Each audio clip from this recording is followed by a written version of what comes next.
saya Nana Selviana. Di sini saya akan membawakan berita saat ini yang mengenai kasus pelecehan seksual yang terjadi di lingkungan kampus.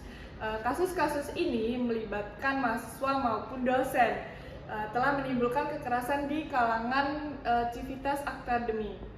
Meskipun jumlah kasus pelecehan seksual sebelumnya sudah terungkap, kejadian-kejadian ini semakin memperhatikan betapa pentingnya perhatian serius terhadap isu pelecehan seksual di lingkungan kampus. Sebagai institusi pendidikan tinggi, Universitas Sriwijaya harus menjadi sebagai contoh dalam mengatasi masalah ini dengan tegas dan menyeluruh. Menyediakan saluran pelaporan yang aman dan tidak menghakimi bagi korban adalah langkah pertama yang harus dilakukan.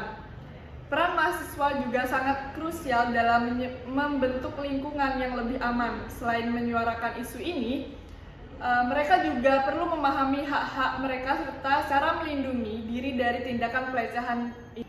Melihat situasi ini, kami berkesempatan untuk mewawancarai salah satu mahasiswa Universitas Sriwijaya mengenai pandangan terhadap isu pelecehan seksual di kampusnya.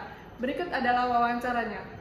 Baiklah permisa, di sini saya bersama salah satu mahasiswa Fakultas Ilmu Sosial dan Ilmu Politik. Di sini saya bersama siapa? Nama saya bisa dipanggil Faza. Di sini saya akan sedikit bertanya tentang kasus pelecehan seksual yang maraknya terjadi di lingkungan kampus Universitas di Sriwijaya. Okay. Pertanyaan saya tuh, apa pendapat Anda tentang isu pelecehan seksual yang sedang ramai dibicarakan di Universitas Sriwijaya ini?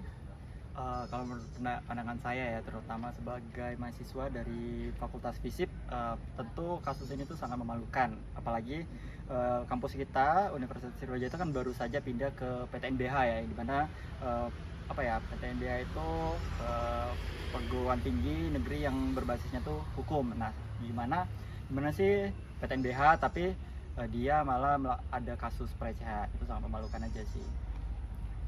Baik. Ada nggak upaya yang cukup dari pihak kampus untuk menangani masalah pelecehan seksual ini?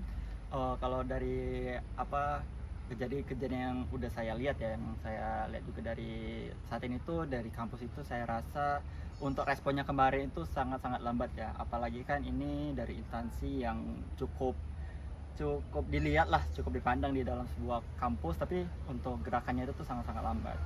Tapi itu saja. Menurut Anda, apakah Anda merasa bahwa kasus pelecehan seksual ini akan berdampak pada citra Universitas Sriwijaya? Nah, menurut saya sih ya tentu bakalan sangat-sangat berdampak, karena yang kita tahu tadi yang sudah saya jelaskan tadi bahwa Universitas Sriwijaya ini kan baru berpindah menjadi PTNBH ya. Nah gimana baru berubah tapi malah ada kasus seperti ini, jadi citranya itu pasti sangat-sangat sangat-sangat berdampak buruk apalagi. Terima kasih Fajar. Di sini saya akan menutup wawancara yang saya. Pelecehan seksual adalah masalah serius yang harus segera ditangani. Kampus seperti Universitas Sriwijaya memiliki tanggung jawab besar dalam menciptakan lingkungan yang aman bagi seluruh mahasiswanya. Diperlukan perubahan mendalam dalam budaya kampus dan penguatan sistem hukum untuk melindungi korban dan mencegah terulangnya peristiwa berupa di masa depan. Semua pihak kampus, mahasiswa, dan masyarakat harus bekerja sama untuk membuat kampus menjadi tempat yang aman dan inklusif.